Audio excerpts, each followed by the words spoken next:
할렐루야. 5월 5일 목요일 새벽 기도를 시작하도록 하겠습니다. 사도신경으로 우리의 신앙을 고백하시겠습니다. 나는 전능하신 아버지 하나님 천지의 창조주를 믿습니다. 나는 그의 유일하신 아들 우리 주 예수 그리스도를 믿습니다. 그는 성령으로 잉태되어 동정녀 마리아에게서 나시고 본디오 빌라도에게 고난을 받아 십자가에 못 박혀 죽으시고 장사된 지 사흘 만에 죽은 자 가운데서 다시 살아나셨으며 하늘에 오르시어 전능하신 아버지 하나님 우편에 앉아 계시다가 거기로부터 살아있는 자와 죽은 자를 심판하러 오십니다. 나는 성령을 믿으며 거룩한 공교회와 성도의 교제와 죄를 용서받는 것과 몸의 부활과 영생을 믿습니다. 아멘. 찬송가 528장 찬양하시겠습니다. 찬송가 528장입니다.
신약성경 고린도전서 2장 1절부터 9절까지 말씀입니다.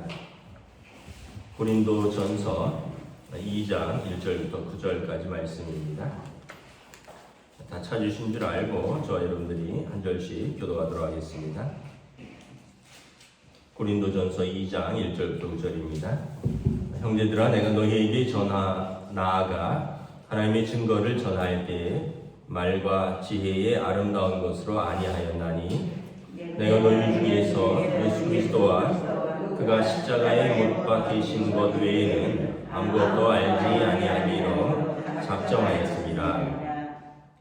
내가 너희 가운데 거할 때에 약하고 두려워하고 심히 떨어노라. 내 말과 내 전도함이 설득력 있는 지혜의 말로 하지 아니하고 다만 성령의 나타나심과 능력으로 하여 너희 믿음이 사람의 지혜에 있지 아니하고 다만 하나님의 능력에 있게 하려 하였노라. 그러나 우리가 온전한 자들 중에서는 지혜를 말하노니 이는 이 세상의 지혜가 아니요 또 이 세상에서 없어질 통치자들의 지혜도 아니요 오직 은밀한 가운데 있는 하나님의 지혜를 말하는 것으로서 곧 감추어졌던 것인데 하나님이 우리의 영광을 위하여 만세전에 미리 정하신 것이라. 이 지혜는 이 세대의 통치자들이 한 사람도 알지 못하였나니 만일 알았더라면 영광의 주를 십자가에 못 박지 아니하였으리라. 함께 읽습니다. 기록된 바 하나님이 자기를 사랑하는 자들을 위하여 예비하신 모든 것은 눈으로 보지 못하고 귀로 듣지 못하고 사람의 마음으로 생각하지도 못하였다 하는 바 같습니다. 아멘. 할렐루야. 오늘 또 새날이 시작되었습니다. 주님 주시는 은혜와 평강이 가득하시기를 축복합니다. 오늘 또 특별히 어린이날입니다. 각 가정에 어린이가 있는 집들은 또 어린이들 아이들 많이 또 사랑해 주시고 축복해 주시고 오늘 같이 놀아 주시고 아이들이 또 장성해도 부모에게 자녀는 또 여전히 어린이죠. 또 우리 자녀들을 위해서 따뜻하게 또 격려해 주시고 또 따뜻한 전화해 주시면 좋을 것 같습니다. 김동우 목사님이 예전에 그런 책을 쓰셨다 그래요. 저는 책은 읽어보지 못했는데 자녀의 은혜를 아는 부모. 보통 우리가 반대로 하잖아요. 부모의 은혜를 아는 자녀. 근데 김동욱 목사님이 그런 책을 쓰셨다 그러더라고요. 자녀의 은혜를 아는 부모. 또 가만히 생각해 보면 또 그 말도 일리가 있는 것 같습니다. 아이들 때문에 얼마나 참 웃었고 또 기뻤고 즐거웠고 또 아이들을 키우면서 하나님 아버지의 마음을 또 알게 되고 또 하나님의 은혜를 깨닫게 됐으니까 자녀를 통해서 은혜를 또 누린 것도 사실이죠. 물론 이제 부모의 은혜를 통해서 자녀가 자라기도 하지만 그래서 여러분 다 장성했어도 자녀를 마음으로부터 또 사랑해 주시고 기도해 주시면 우리 자녀들이 부모님께 부모님으로부터 큰 힘과 또 격려를 받을 것이라 생각합니다. 오늘 말씀에 보면 바울 사도가 내가 이제 십자가에 못 박힌 그리스도만 전하겠노라 이렇게 말합니다. 1절에 형제들아 내가 너희에게 나아가 하나님의 증거를 전할 때 말과 지혜의 아름다운 것으로 아니하였나니 내가 너희 중에서 예수 그리스도와 그가 십자가에 못 박히신 것 외에는 아무것도 알지 아니하기로 작정하였습니다. 내가 고린도 교회에서 바울 사도가 전한 것은 예수 그리스도와 그가 십자가에 못 박히신 것 외에는 아무것도 전하지 아니하였다는 것입니다. 내가 말과 지혜의 아름다운 것으로 하지 아니하였다는 것입니다. 왜 이유는 뭐냐 하면 사도행전에 보면 바울 사도가 2차 전도 여행을 유럽으로 갑니다. 유럽으로 가서 지금 그리스죠. 먼저 북부 쪽에 빌립보에 가서 자주장사 루디아를 만나고 그리고 빌립보 교회를 개척합니다. 그리고 빌립보에서 많은 역사가 일어났습니다. 귀신 들린 여종이 돌아오고 옥토가 흔들리면서 간수장과 그의 가족들이 세례를 받고 빌립보 교회가 탄생을 했습니다. 그리고 데살로니가로 떠나가죠. 데살로니가에서 야손의 집에서 또 복음을 전하고 그리고 데살로니가 교회가 세워집니다. 그리고 그곳에서 많은 믿는 자들이 이제 돌아오는데 한편 또 빌립보에서 악한 유대인들이 바울 사도를 공격하고 고소하고 그래서 바울 사도를 감옥에 가두고 또 바울 사도를 영접한 야손과 그의 형제들을 감옥에 가두고는 다시는 바울 사도를 영접하지 않겠다라는 그런 어떤 확인 같은 걸 받고 그들을 보석으로 풀어주게 됩니다. 그래서 바울 사도 때문에 핍박받은 성도들이 생기는 것이죠. 그래서 바울 사도가 데살로니가를 떠나서 베레아로 갑니다. 베레아로 갔더니 바울 사도가 이렇게 고백하죠. 베레아 사람들은 데살로니가 사람들과 달리 신사적이어서 마음이 너그러워서 사람들이 아주 마음이 열려 있어서 그곳에서 하나님의 말씀을 전하면 그들이 이 말씀이 하나님의 말씀이 그것인가 하여 깊이 상고함으로 많은 귀부인들과 또 많은 이들이 예수께로 돌아왔다. 그러니까 이 바울 사도가 2차 전도 여행에서 빌립보, 데살로니가, 베레아에서 많은 복음의 역사가 있었고 열매가 있었던 것이죠. 그리고 나서 아덴으로 들어갑니다. 아테네죠. 아테네로 들어갔다가 거기에서 이제 바울 사도가 좀 자신이 생겼다라고 생각을 합니다. 왜냐하면은 유럽으로 전도 여행을 가면서 하나님께서 왜 이 새로운 대륙으로 나를 인도하셨을까? 이곳에서 어떤 사람들을 만났을까? 이런 많은 어떤 두려움과 염려 가운데서 복음을 전했는데 의외로 가는 곳마다 교회가 세워지고 또 사람들이 핍박도 있었지만 또 사람들이 마음을 열고 하나님의 말씀을 깊이 상고하는 그런 사람들이 생겨났다는 것이죠. 그래서 아덴에서 큰 기대가 있었습니다. 이 사람들은 아테네죠.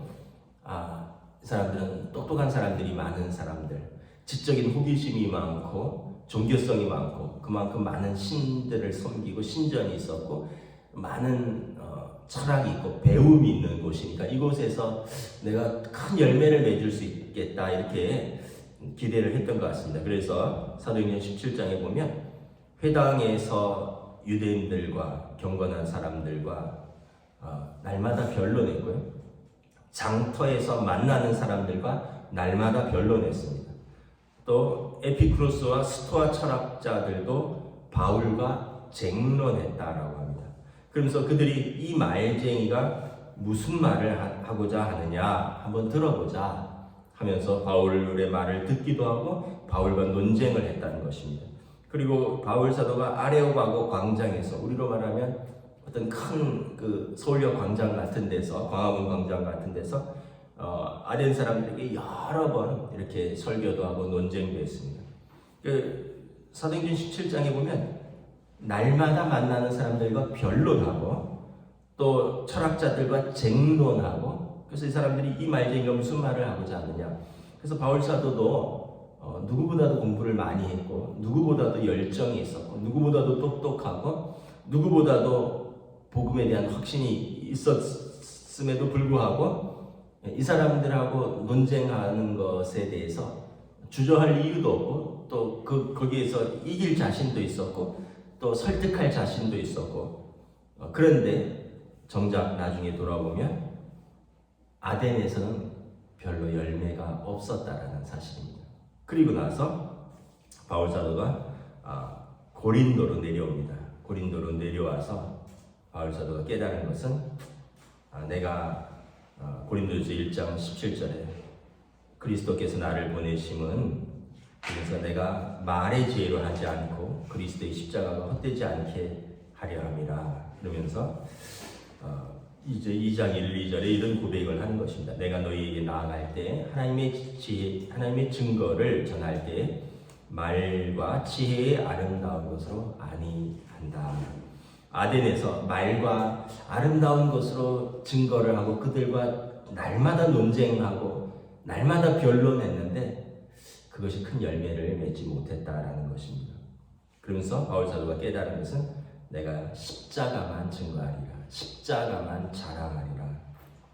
그러면서 3절에 바울 사도가 고린도에 올 때 그의 마음을 이야기합니다. 아덴에서 어떻게 보면 좀 실패가 있었죠. 그래서 고린도에 올 때는 이 고린도는 아주 거친 사람들이 있고 또 타락한 도시라 그랬습니다. 고린도가 아주 그 항구 도시에서 아주 선원들, 많은 물자들, 많은 돈들, 많은 우상들이 있어서 굉장히 타락한 도시. 그래서 바울 사도가 아덴에서 깊은 어떻게 보면 상처를 가지고 와서 고린도에서는 3절에 보면 내가 너희 가운데 거할 때 약하고 두려워하고 심히 떨었노라. 이 도시에서는 내가 어떻게 열매를 맺을 수 있겠느냐. 아테네에서도 안 됐는데 우리로 말하면 좀 미안하지만 이런 표현인 겁니다. 아테네가 쉽게 얘기하면 뭐 강남 한가운데서 그 똑똑한 사람들과 내가 똑똑하게 한번 설교도 하고 이랬는데 열매가 거의 없었다는 거예요. 그래갖고는 이제 크게 낙심해서 어디 인천 부두 앞에 가서 개척을 하는 거죠. 그러면서 낙심 가운데 내가 여기서 무슨 열매가 있겠느냐 이러면서 내가 거할 때 약하고 두려워하면서 심히 떨었다라는 것입니다. 그런데 그런 마음으로 바울 사도가 고린도에 머물고 있을 때 환상 중에 주님께서 나타나서 말씀합니다. 두려워하지 말며 침묵하지 말고 말하라. 내가 너와 함께 있으며 어떤 사람도 너를 대적하여 해롭게 할 자가 없을 것이라. 이는 이 성 중에 내 백성이 많음이라. 그래서 고린도에 있을 때 바울 사도가 굉장히 영적으로 침체되고 낙심해서 고린도에 와서 처음에는 아마 좀 침묵했던 것 같아요. 두려워했던 것 같고. 그래서 오늘 2장 3절처럼 내가 고린도에 처음 올 때의 나의 상태는 너희 가운데 구할 때 약하고 두려워서 심히 떨었다는 것입니다. 그런데 사도행전 18장에 보면 그때 밤에 주께서 환상 가운데 바울에게 말씀하시면서 두려워하지 말고 침묵하지 말고 말하라. 내가 너와 함께 있을 것이고 어떤 사람도 너를 대적하고 해롭게 하지 못할 것이라. 이 성 중에 내 백성이 많음이라. 그래서 바울 사도가 1년 6개월 동안을 머물면서 그들 가운데 하나님의 말씀을 가르칩니다. 그러면서 고린도 교회가 탄생하는 것입니다. 그러니까 언제 하나님의 역사가 일어나는가? 약하고 두려워하고 떨고 자기 힘과 자기 지혜와 자기 말을 의지하는 것이 아니라 어떻게 보면 완전히 낙심하고 두려움 가운데 있었지만 하나님만 온전히 의지할 때 하나님께서 말씀하시고 하나님께서 용기를 주시고 하나님께서 능력을 부어주셔서 하나님께서 그와 함께 하신다는 것입니다. 그래서 바울 사도가 용기를 내서 입을 열어 말을 했더니 고린도에 하나님의 백성들이 준비된 백성들이 많다는 거죠. 그러면서 고린도 교회가 탄생한 거죠. 고린도 교회는 여러분 그리스의 중심에 있는 교회로서 고린도 교회가 얼마나 중요했냐면 우리가 잘 알다시피 고린도 전서가 있고 고린도 후서가 있고 고린도 교회에 또 하나는 신학자들이 조사한 바에 의하면 편지가 하나 분실되었다라고 생각을 하고 있습니다. 그래서 고린도 교회에 바울 사도가 3번이나 편지를 보냈다. 분량도 여러분 에베소서, 교회, 빌립보서, 골로새서 다 한 4장 정도인데 고린도 전서 보세요. 15장이죠. 고린도 후서 보세요. 13장이죠. 그러니까 바울 사도가 얼마나 고린도 교회에 큰 애정을 갖고 있었는지를 알 수 있는 거죠. 1년 6개월 동안 그곳에서 머물면서 복음을 전하는데 4절에 보면 내 말과 내 전도함이 설득력 있는 지혜의 말로 하지 않고 다만 성령의 나타나심과 능력으로 하였다. 바울 사도가 철저히 깨달은 거죠. 아테네의 실패로 말미암아 그리고 이제 그가 아마 전도를 함에 있어서 내가 설득력 있는 지혜의 말 이런 거 이제 사람 설득하고 내 지혜로서 사람들을 움직이려고 하는 말을 이제 하지 않겠다. 오직 나는 성령의 나타나심과 능력으로만 하겠다. 나는 십자가에 달리신 예수 그리스도만 전하겠다. 너희 믿음이 사람의 지혜에 있지 아니하고 하나님의 능력에 있음을 내가 알았노라. 그래서 내가 설득력 있는 지혜의 말로 아무리 설득해도 되는 게 아니라 성령의 능력, 하나님의 능력으로 너희가 믿음을 가지게 되는 것을 내가 알았노라 라고 고백하는 것입니다. 그럼 우리 그렇지 않나요? 우리가 전도하고 뭐 가족들이나 친척들 또는 친구들 전도하는데 우리가 무슨 말을 해도 잘 안 돼요.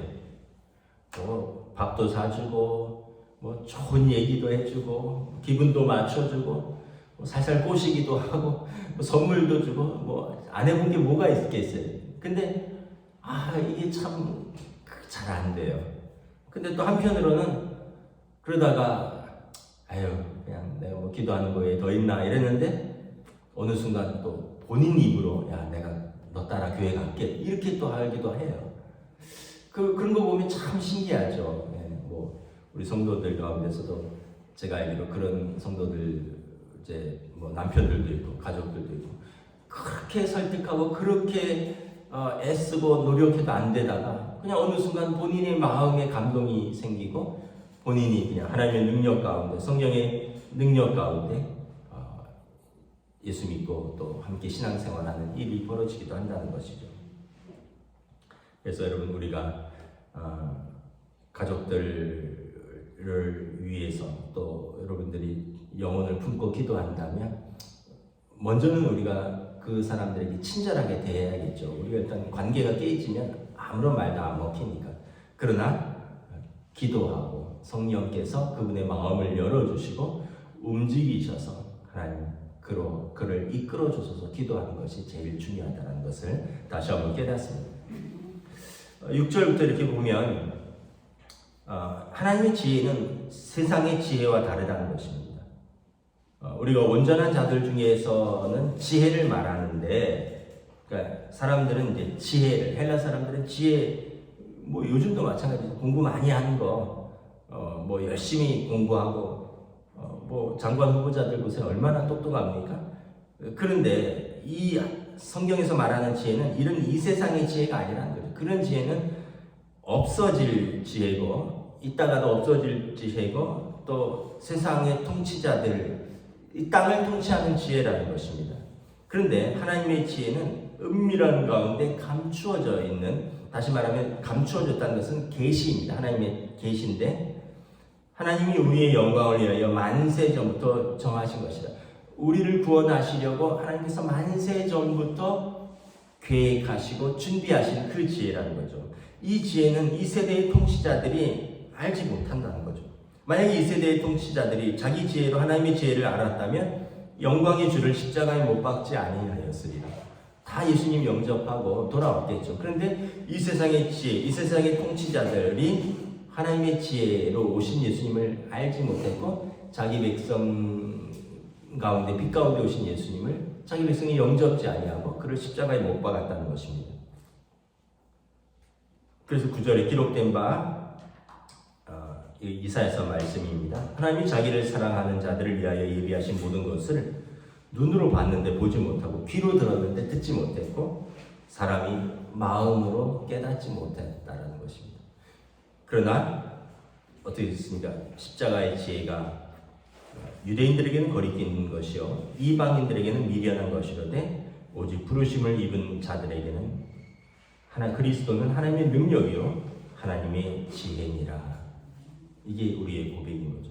그래서 여러분 믿음이 없는 사람들은 예수님 얘기하고 예수님 십자가 얘기해도 왜 그렇게 저렇게 쉽게 얘기하면 뭐 예수에 미쳤나 뭐 이렇게 하고 말아요. 근데 우리는 여러분 예수님의 십자가를 깊이 묵상하면 어떻습니까? 마음 깊은 곳에서부터 깊은 감동이 있잖아요. 나의 죄를 위해서 내 죄를 용서하시고 내 죄를 짊어지시고 나를 위해서 죽으신 예수님, 그 예수님 생각하면 우리 마음에 깊은 감동이 있지 않습니까? 그리고 그 예수님 뜻을 따라서 살아야지. 내가 그 예수님, 나는 이제 육신의 나는 십자가에 못 박고 나도 주님과 함께 주님의 마음으로 살아야지. 이런 마음들이 생기죠. 근데 믿음이 없으면 그런 마음이 하나도 안 생겨요. 예수가 뭔데? 왜 예수가 왜 나를 위해서 왜 죽어? 자기를 위해서 살아야지.